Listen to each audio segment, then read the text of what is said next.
The following program contains strong language and views that some might find offensive. Listener discretion is advised. You are in studio with myself, Brenda. Your boy Eric. And This that Grey Poop on that AV on that Ted. Greetings and salutations. Another episode of the Grey Poo Pod, sponsored by Legs this week. It's a hairy, bro.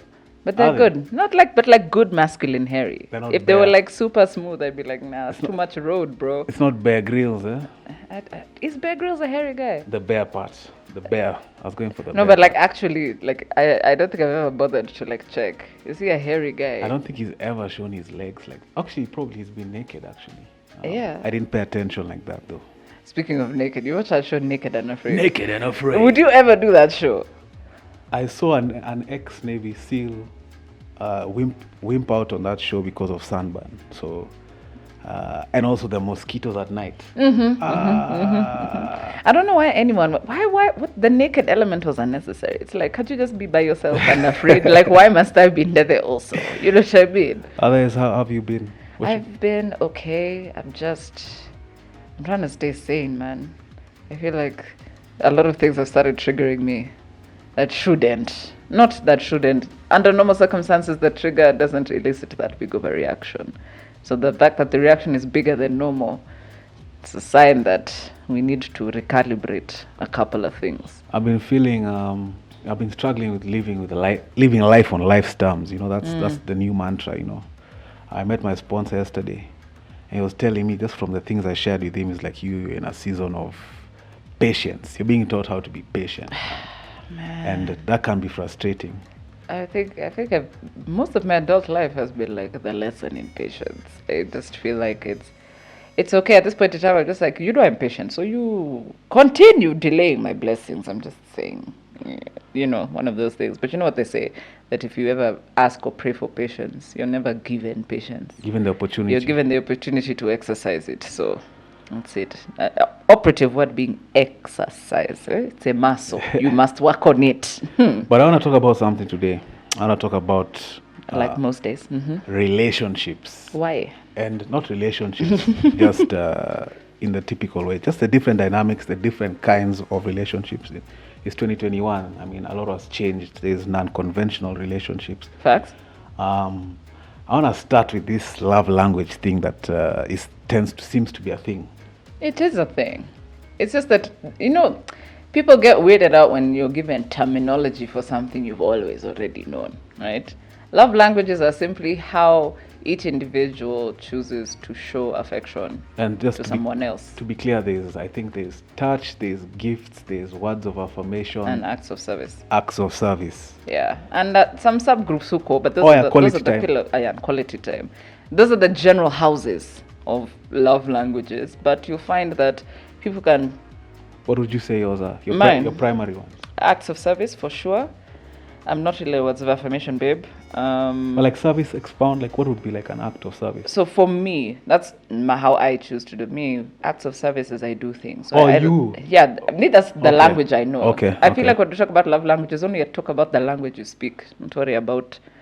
No, please speak on both. So like what you like to give and what you like to receive. I'm weird because as a thing to receive, that's not. It's not really like high. It is, but not that high.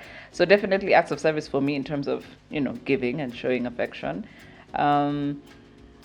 Quality time, I guess, because people like that. So I like to do, like, when I say not just time, quality time. So like you make the time count. You really pack in as much as you can in there and really make people feel and, you know that they spent time with you.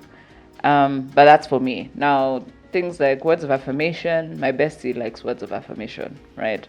And that's the whole, you're important, I value you, I see you, I understand, you know. So when you're talking, those things have to be there. Then there is touch. Physical touch is a thing for me, right? I'm a contact person, not touchy. So if we're dating, most likely anytime I'm around you, I'm touching some part of you, right? If it's not your finger, if it's not whatever, it's a thing with me. It's not really about territory or anything. I just like that. And it is something I receive very well also, but only from people I'm dating. Please, if you're a stranger, don't try and show me no affection by putting your hands on me. You will catch these hands for sure. In a different way. In the most disgusting way. That will require hospitalization. I think for me, quality time for sure. Quality time and obviously touch as well.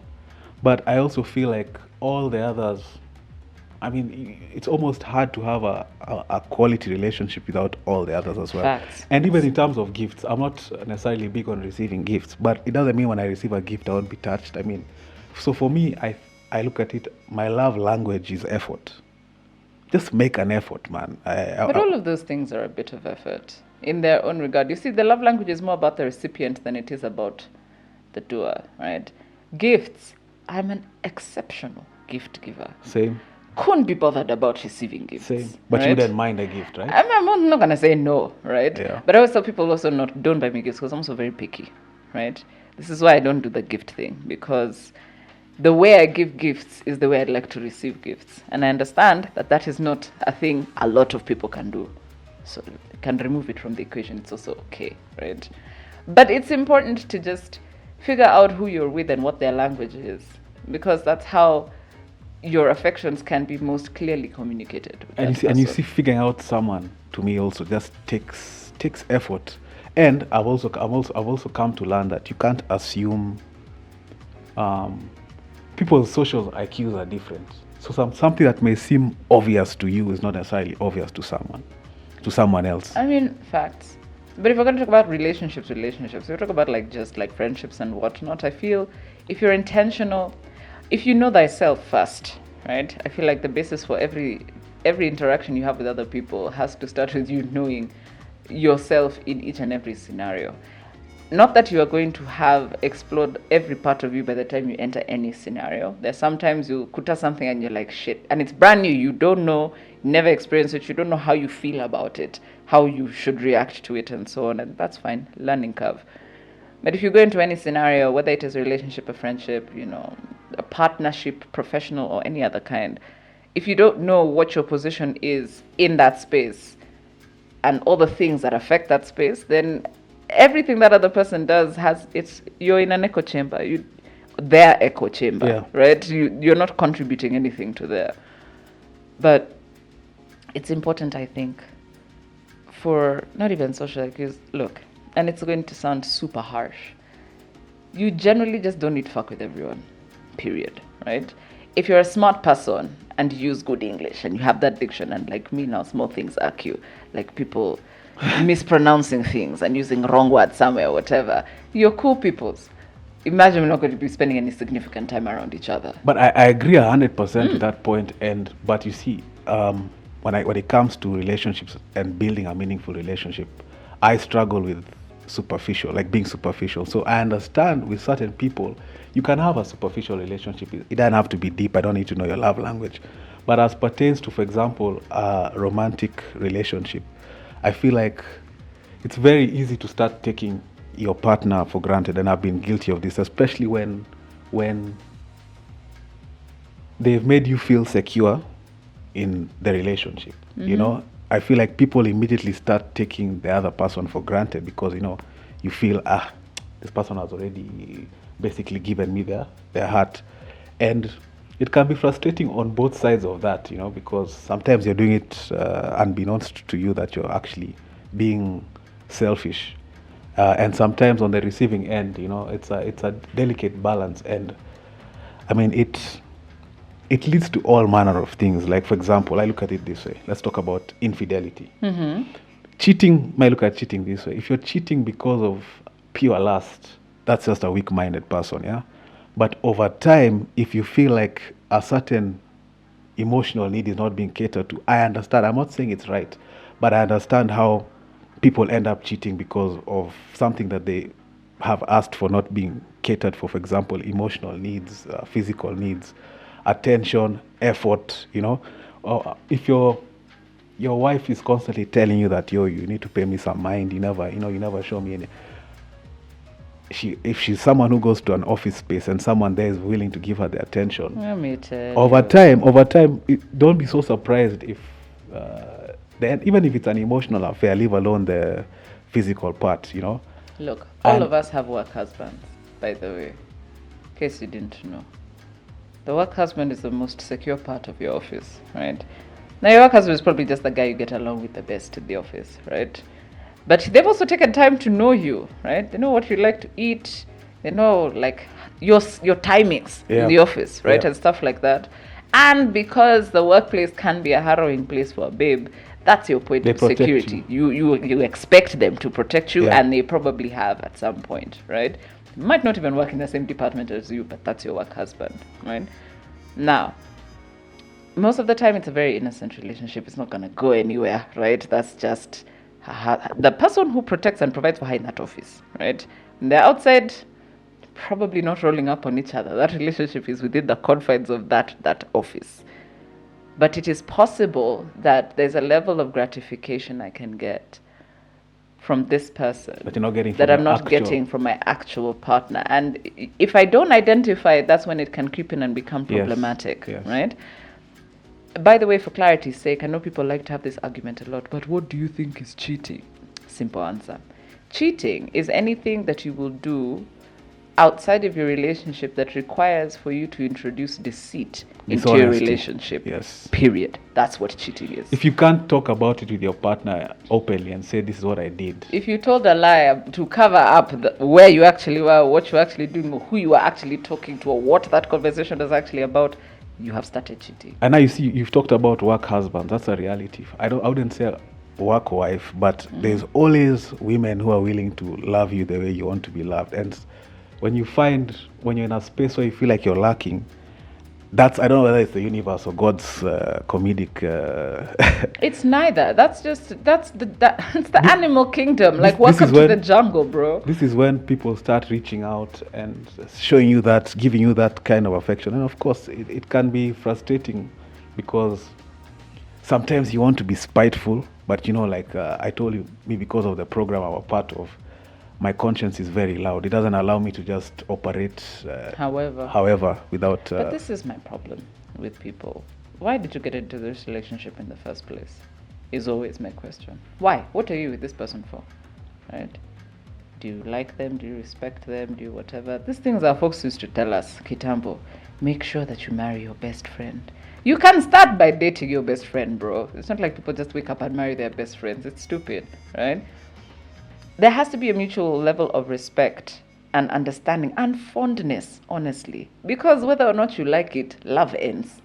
Or the fuzzy kind of love. No, ends. Love ends. It's not a constant. It's not some note that holds true throughout the whole situation.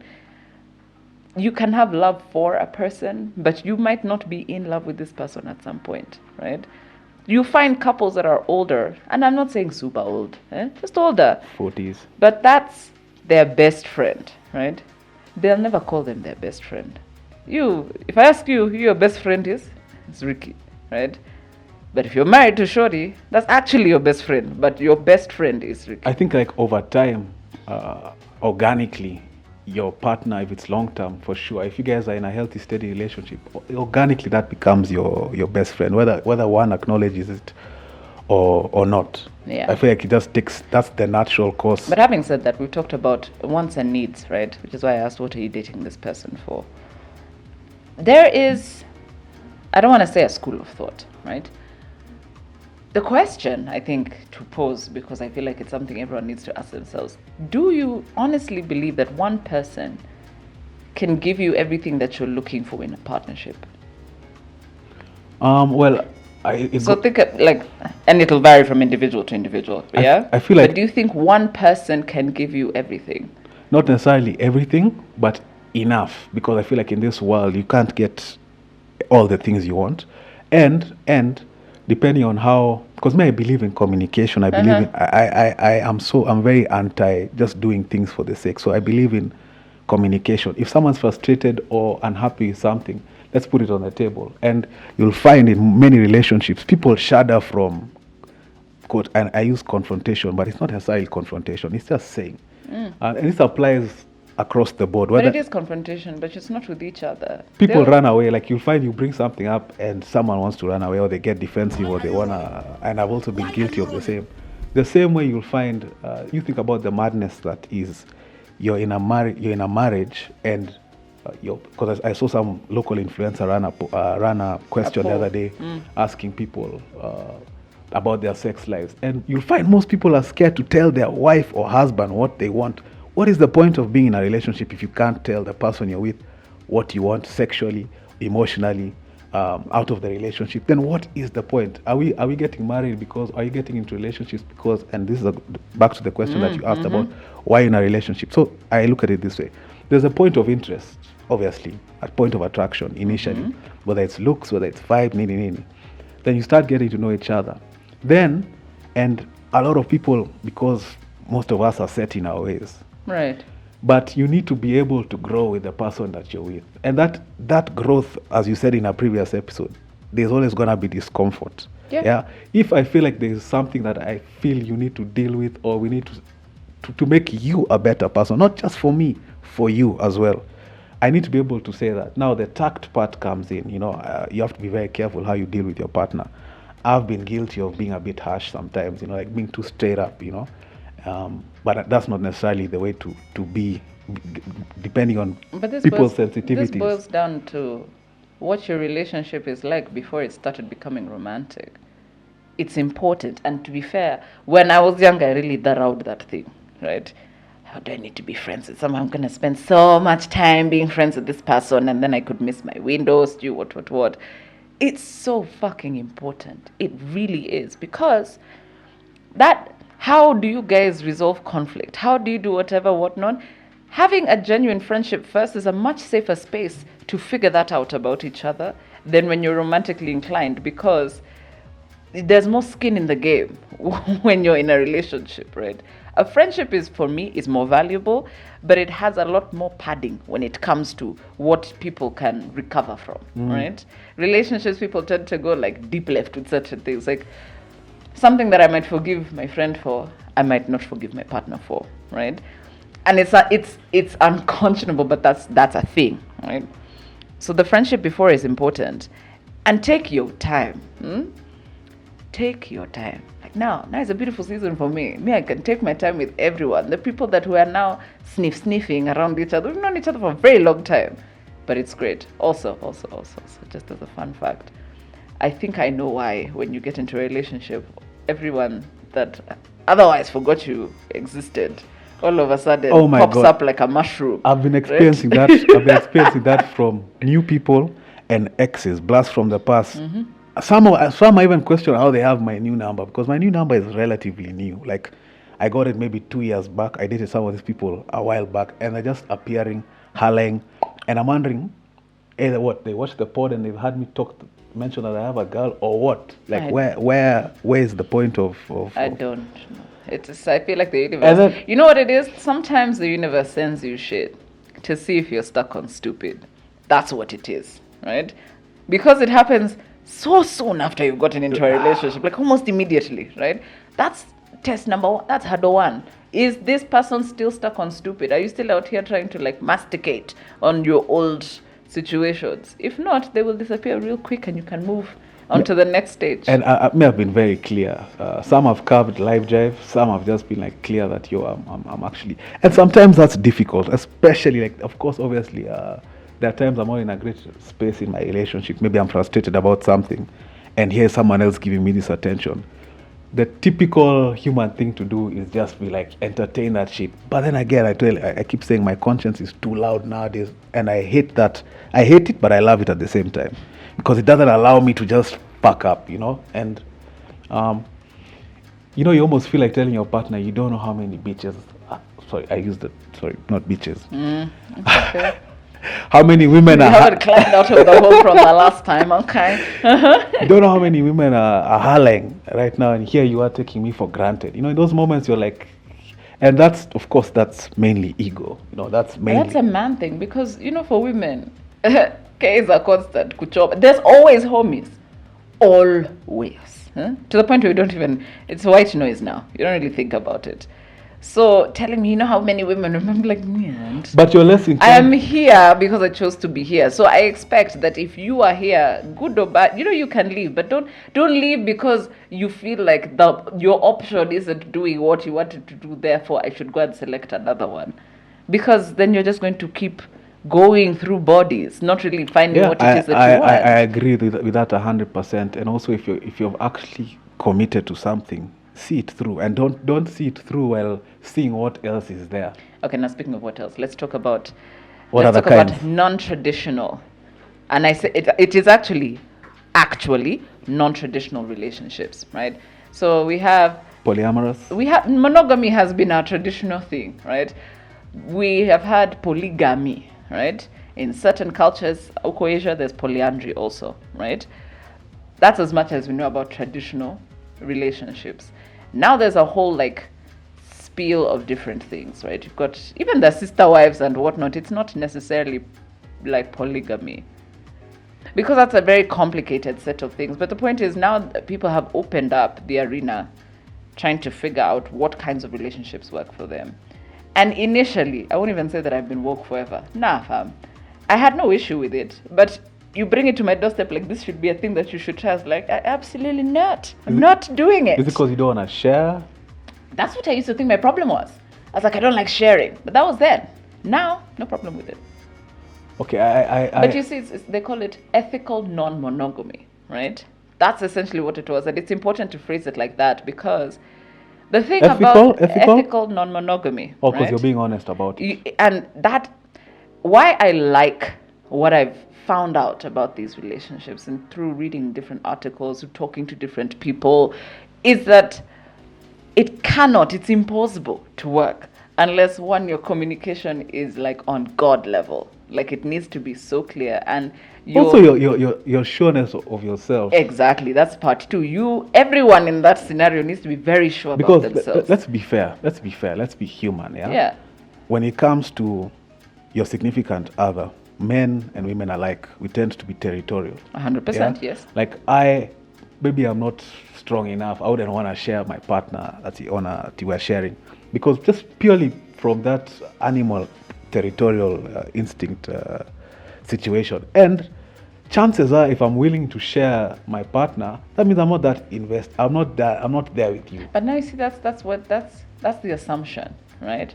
That you have to know thyself. You can be very okay. So I've been in that space with someone, and we're talking about certain things, and she was very much into me. I knew where I was with her, and I would not have minded her, but it's because of where I was with her. I didn't value her. I didn't regard her in like that. And before you say your point, I just want to ask, in this, does body count matter? Is it a conversation people need to have? I feel like the level of maturity required to be in a healthy polyamorous relationship, a question like body count wouldn't come up. It wouldn't, yeah. It wouldn't. But what about it's in a typical, it's besides the point. What do you mean? You're an adult person. Of course you fuck people. Yes. Yeah. But in a typical relationship, does it matter? Do people have to have that convo? No, I feel like if body count is an issue, unless it's just for shits and giggles, to be honest. I don't think it's ever for shits and giggles. I think the only time it would matter is if you guys have you sort of move in the same circles. You might want to know about how close the previous people are and what that's just, I think it's a logistical thing. It's more than anything else, right? But in terms of the number, I don't think the number matters. Because what are you trying to date somebody who's never been with someone? Of course not. If it's fine. But there's people who are. But they're trying to date people who've never been with anyone. And if that's the case, then cool, that will be a question for you. But for the most part... But now that I have you here, a lady who's new age-ish. So, for example, there's a double standard I can't seem to get over. But it's still within the confines of my ability to choose. Mm-hmm. Because my body count, without saying a number, it's not the best in that it's high. It's shameful almost. Yeah. At some point I thought it was cool, but at this age I feel like it's not something to be proud of, right, per se. Mm-hmm. And I don't think I would date someone with my body count. Is the double standard that I'm saying. And I can't seem to get over that double standard. I would not consider dating someone. Is it the body count that makes it wait. worrisome for you, or is it because you know what kind of person you are to achieve that kind of body count? Are you fearful that the person you'd be dating would be a similar type of person? What person I had to be to achieve that body count? To reach that body count. Yeah. One, there's that. And most men won't admit this, there's retrospective jealousy. Like you someone tells you they have 30 body count and you just start imagining. It's very twisted. Start imagining your partner with 30 guys and it's like, fuck. Most men won't admit. Do you imagine with them like all at the same time? Not at the same time. Or like But most men don't have the balls to admit that, but that's a thing as well. And there's another point around that I wanted to bring up. Oh yeah, there's this, and correct me if I'm wrong, but I tend to think that it takes, and this of course it's a spectrum. Mm-hmm. It takes more for it's harder to get a chick to have, let's say, a body count of 100 than a guy in normal society. Let's operate within the normal spectrum of society. I don't know about I could be wrong. Let's explore. I think explore. It would depend on what her age was. I think now it would be easy to find a young one with a very similar body count as yours. Like people who are 24 years, I think their body counts are similar at this point in time, right?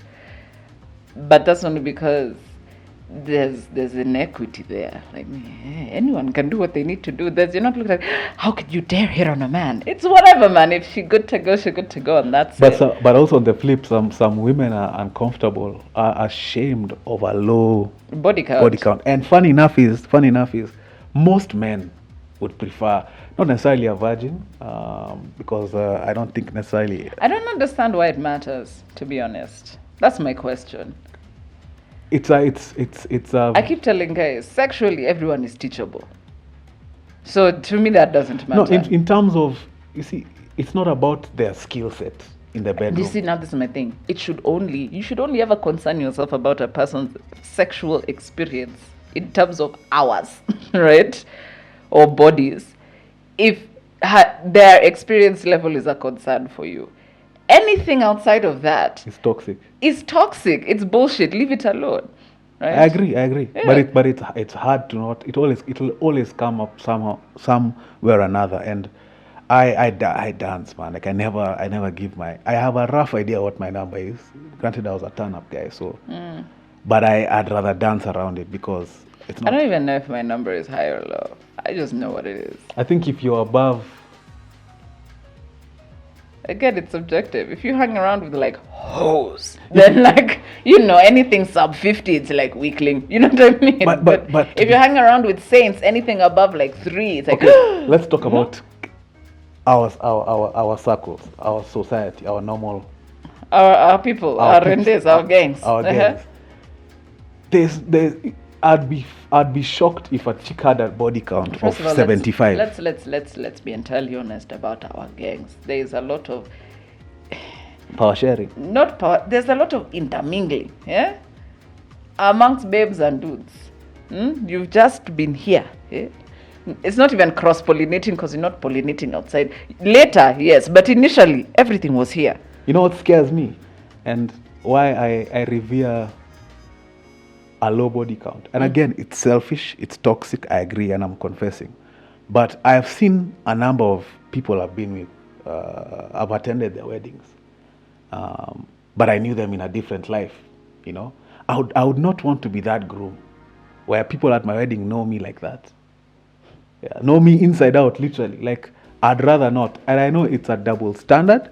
It's a real double standard that I probably need to work on, but I just would rather not. I think the power of choice still lies with me. I'd still rather, if I'm gonna go with you the long game, I'd rather you have a low body count. And again, I know it's selfish, but because I've been in those weddings with my friends who've also been with the same person and were there like, damn man, she's our bride, it's very stupid, it's judgmental, but do I want that to be my bride is the question. Do I want to be standing there on the altar tearing through one eye?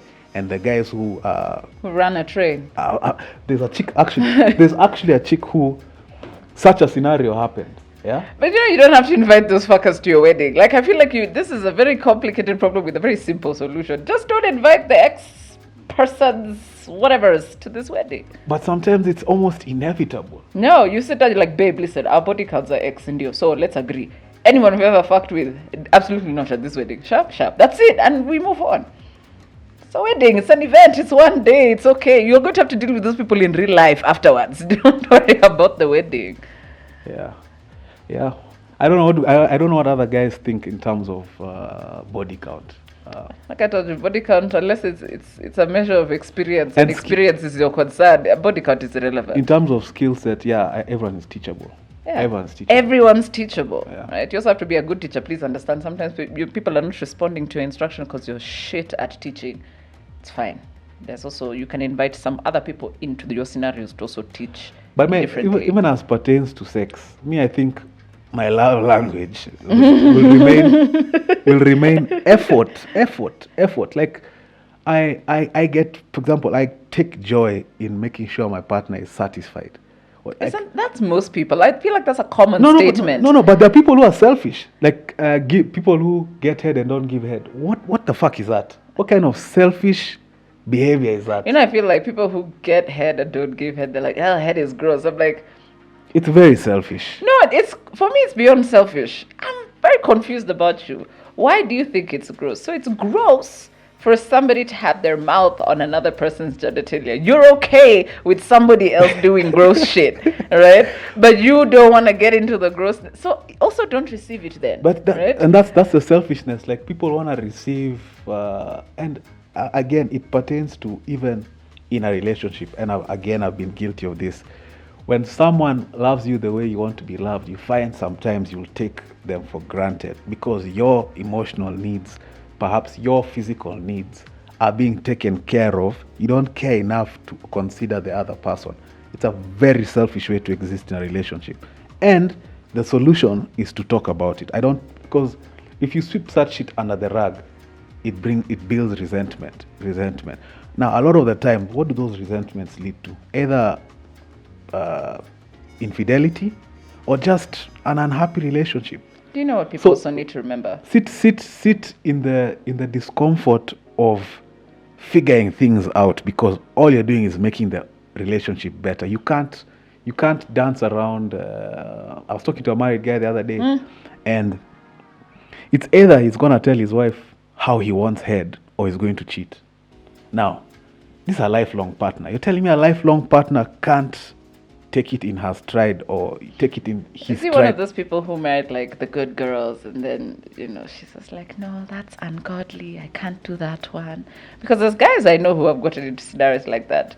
You go and you marry a girl who on paper is fantastic. And this is a very fantastic person, but not for you. You know what I mean? They're great. This is a great woman. Just not for you. You're out here heathen squad with us guys. Don't be out here trying to attach yourself to somebody who literally walks with Christ. You don't. But as you're constituted, Brenda, as you as a person. Yeah. When you're let's say you are engaged right now. Yeah, likely. Hypothetically, yeah. Yes. When it comes to matters sex between you and your partner, isn't there no limit? Provided you guys are like, as for me, I'm team no limits, by the way.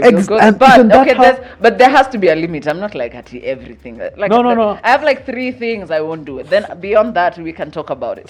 Say from anything that's I don't know what's completely out there, but explore. No butt stuff. That's my line. It's no butt stuff. Otherwise, we're pretty much cool with whatever. Nothing up there, nothing inside. No butt stuff. That's it. Whatever you can imagine constitutes butt stuff. We're not doing butt stuff. There's no time. No. Okay. That's for me. But if you want butt stuff, we can do. That's for fair. you. Now that's right? fair. That's fair. Yeah. But no, nothing up there though. Nothing up there though. It's what you want. You just tell me what you want. We'll do that. It's just me, no butt stuff. But you, if you're about butt stuff, cool. We can all day. But. But let me ask you: have you ever been in a relation? Have you ever been frustrated in that? I'm sure you have, because you're a huge giver. You dive in fully and you take care of the other person. Have I ever been frustrated in a relationship? No, frustrated in the way of. You feel like you're giving so much and you're not getting any. Yeah, religiously, which is how we have arrived at where I'm at now. To see this glow, it's because I refused to just be in conventional relationships anymore. But half of you see, the thing about that I had to learn, right, was that giving is not bad, right? Giving is a great thing. In fact, it feels really good to be a giver. And that's I derive my joy from those things. It's not even an expectation that you had about receiving, right? I didn't need to receive in equal measure. I just needed to receive something, right? But if and that was where I went wrong. You see, this is the thing. Giving without the expectation of receiving is nice to say, but it's difficult to actually do in practice, right? You can give once without expecting, twice, 3 times, 4 times. Doing it for 5 years. But let me ask again, if you're in a relationship, and is it part of my duty to for example, to prop you up, torture you, make you feel like just torture you, you know? Listen, I wouldn't say duty.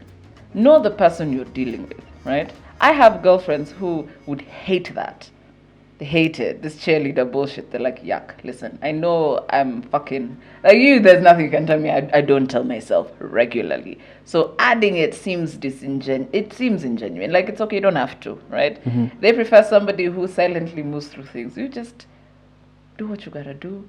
I'm not saying don't be supportive. You just don't have to be like, we don't have to have conversations about things. When I rant about something, you don't need to try and find a solution with me. You know I know the solution. I just need to vent, and you move. So know your person. But the support, short of being articulated verbally, you want to feel the support, however it's coming. Yeah, but that's purely human to human. If I'm spending any significant amount of time around you in any capacity, I would hope that this tiny tribe of ours, we're helping each other. Otherwise, what are we doing? But that's a very good point, because there's also, I've been in situations where you almost feel like the other person feels bad making you feel good.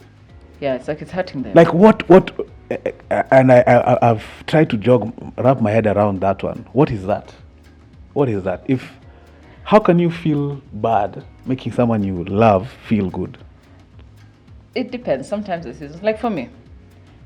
At the moment, and I've told my pals, it's getting increasingly difficult for me to be happy about your shit, right? Not because I'm not genuinely happy that good things are happening to you. Great, like good. But I'm not in a space personally where I can just wholeheartedly celebrate with you, because I'm also waiting for my good things, right? And because there's just a sheer volume of good shit happening to everyone around me, but not me. I'm human. My emotional capital is running out. To be genuinely, like, to your face, be like, oh my gosh, I'm so happy. I am. But please don't push the envelope. But what about those things? What about within the confines of your relationship? Well, yeah, still. It's the same. Again, I can only give you what I have. If I don't have it, the best I can do is warn you that I don't have it. I'll be like, babes, listen, I'm so happy that you got a new 9th promotion in 9 months, right? That's excellent, right? It's great, right, for you, because at the very base of it, as much as we're in a relationship, you're the homie. So I'm happy. I tell everyone, I like to see my people win. And if you're in a tribe of people who don't like seeing you win, get the fuck out that space. It's weird. It's weird to be around people who are just there, because they're going to use you as a stepladder, by the way. But I like to see my people win, right? But when I tell you good news, I want us to celebrate together. Sindio, right? You might not have the emotional capacity to celebrate with me right now. I know you're happy for me, but I also know in the back of my head, you're already having issues with your HR. They've done for you pay cuts, redundancies around the corner and whatnot. There has to be a finite amount of happiness you can have for somebody else at that point in time.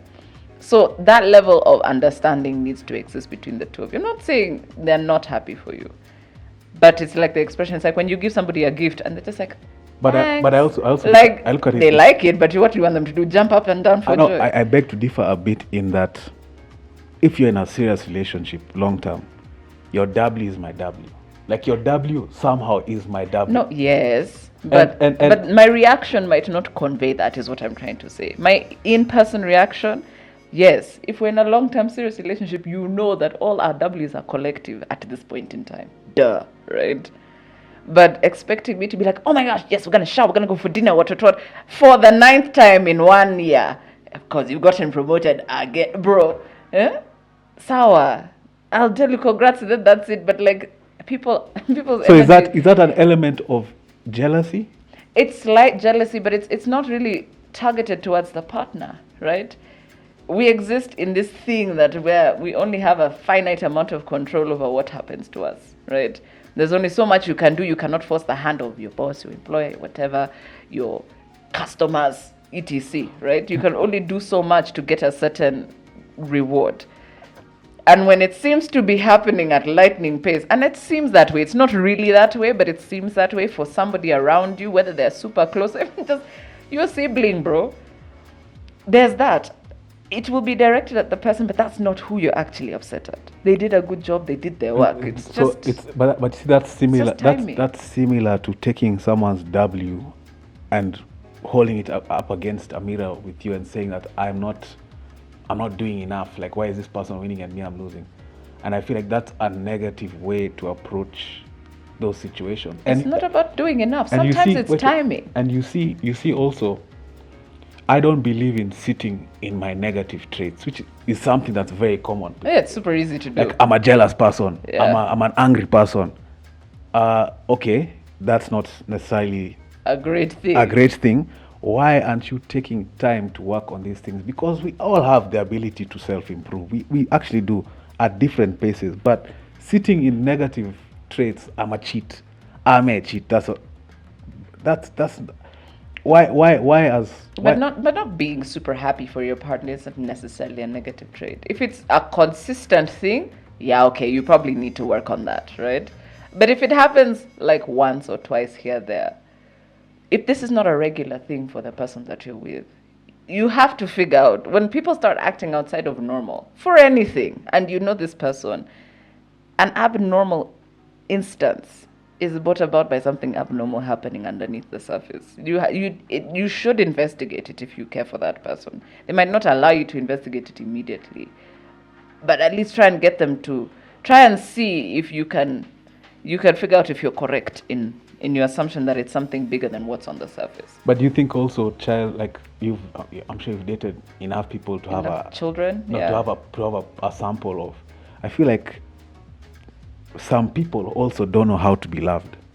Oh, for sure. Like, they don't know how to receive love because of perhaps it not being it doesn't mean their parents. Weirdly enough, in every relationship, that was me. Like their parents doesn't mean their parents didn't love them. Yeah. But like a dad somewhere never told a daughter I love you, or a mother never told a son I love you. Sometimes it's not even that. It could also be a sense of. I was reading this in this book, one of the psychology books, many that I have, and it said that sometimes the truth, a fear of rejection, for example, somebody could have a genuine fear of rejection because somewhere there was a very traumatic rejection. Traumatic to them, it might not have been traumatic in the grand scheme of things. So they label themselves as unlovable in order to avoid ever getting into a scenario where there is possible rejection. It has nothing to really do about whether or not they feel they deserve love. They do. They're just more afraid of rejection. Exactly. So they mark themselves unlovable so that it's never a thing they have to figure out. But let me ask you something, Brenda. And that's a very valid point, yeah? But look at it this way. If I am in a relationship and I'm guarded, let's say, with you, because I was hurt in my previous relationship, but here we are and we're dating and we're continuing to date. Your ability to hurt me doesn't change based on what I claim to articulate towards you, because over time, for sure, the feelings are real, whether or not I say them. You know, I was telling someone the other day that truth is a constant. Like this shirt is blue, whether or not I admit it's blue. Yeah, like it doesn't matter. So I can dance around the fact that it's blue, but it will remain blue. So your ability to break my heart is still there, whether or not even if I'm guarded for now and all that shit, after a certain point, if you're to pull some shit on me, I'm gonna be heartbroken. So is it a real thing that I'm protecting, or is it just what that's the part that puzzles me, because it doesn't change. You can still break my heart, whether or not I articulate certain things or not, past a certain point.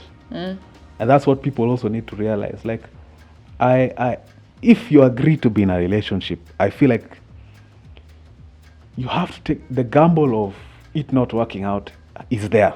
Yeah. Always. In any relationship, it may or may not work out. So the moment you agree to be in one, that's a possibility. And the ability to be hurt is already there. It's already there. Yeah. So it can be difficult navigating that with somebody. It is. But I always feel like treat every relationship like an opportunity for you to be better than you were in the last one, right? Learn something from this person. You haven't dated them before. Yeah, but there's a certain value in round 2 dating, but we'll move into that later. Get into all of that, but also, like, it sounds super simplified and really stupid, but I always say, live for the HBO special. Live like your life one day. Live for the HBO special. One day, your life as a story will be a HBO special. So if you're going to spend like 9 years on boring, like they should have cancelled you at that point in time, what's the point? You're not doing anything for yourself. Death, taxes, guarantee you're going to die one day. You're going to die. Right? So enjoy whilst it is, please. And this is why I say non-traditional relationships, if traditional ones haven't been working out for you and you're still young, you ain't nobody's wife, whatever it is, before you commit to what kind of relationship you want, instead of just taking the one that was served to you by society, tells you this is how we're supposed to do things, maybe that's what you want. Because, like, for example, for polyamory, right? I told you about this monopoly. You can be a monogamous person dating a polyamorous person. Now, monogamy, and I discovered this, and it was so liberating once I realized it. It's not really about whether or not the other person should only be with you. It's about what capacity do you have for yourself. Can you only be with one person at a time? Is that how you like to show love or whatever it is? Cool. That's about you being you for somebody else, right? If this person has the capacity to do what you can only do for one for many people, and you're cool with that, cool. That's it. It's actually super nice. And I was like, no, but you don't want it. I was like, no, I'm good. I'm okay with this level of work. Like you said, effort. I don't need 1,000 like different channels where I have to put effort. I'm okay with just the one, and that's it. And just to add pepper on that, like, as with anything in life, I believe when you decide to do something, do it wholeheartedly. Best foot forward. Give it your best shot. Like the guys who make it to CEO, don't make it because they waited to be CEO to start working hard. The guys started working hard from the beginning. If you want to have a long-standing, happy relationship, don't wait till you're married to now act a certain way. Right. I mean, show yourself to be the person that somebody wants to be married to, bro. Best foot forward from the beginning.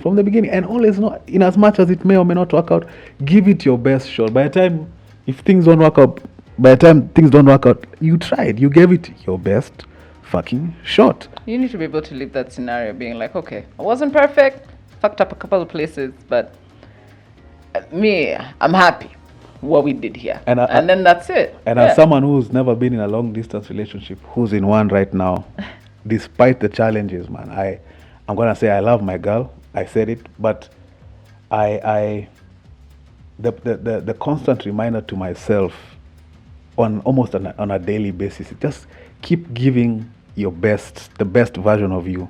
Just keep at it. And there's a lot of fulfillment that comes out of it.